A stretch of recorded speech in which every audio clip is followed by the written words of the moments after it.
Latest audio video के लिए हमारे channel movie and music masala को सब्सक्राइब कीजिए और बेल आइकन को जरूर दबाएं।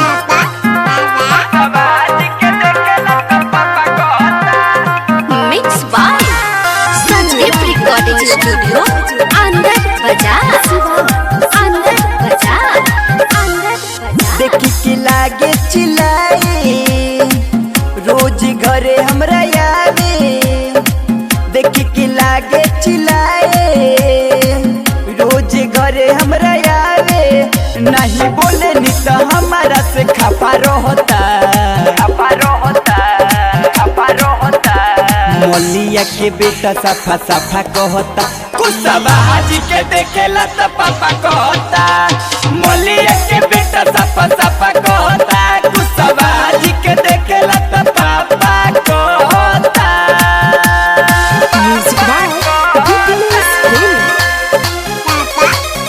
सफा सफा कहता कुसबा हाजी के देखेला तो पापा कहता।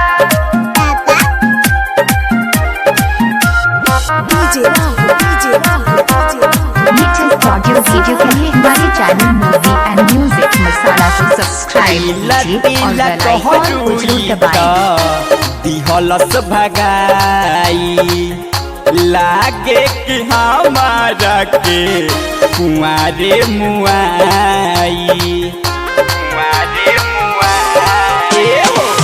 आइला तिल कहरुई तो दिहलस भगाई लागे कि हमारा के कुआरे मुआई।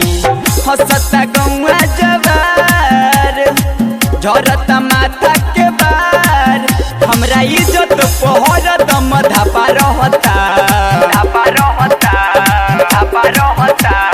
मौलिया के बेटा सफा सफा कहता कुसबा हाजी के देखेला तो पापा कहता। मौलिया के बेटा सफा सफा कहता कुसबा हाजी के देखेला तो पापा कहता।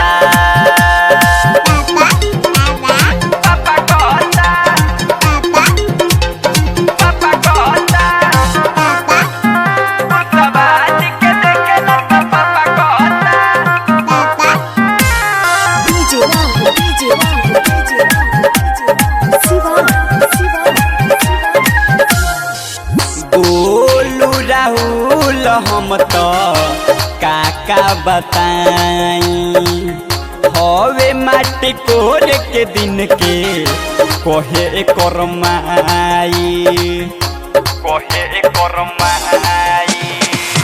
गोलू राहुल हम तो काका बताई हवे माटी कोर के दिन के कहे करमाई।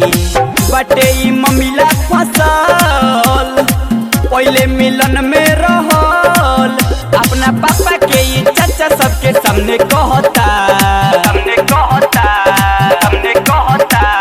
मौलिया के बेटा सफा सफा कहता कुसबा हाजी के देखेला तो पापा कहता। मौलिया के बेटा सफा सफा कहता कुसबा हाजी के देखेला तो पापा कहता।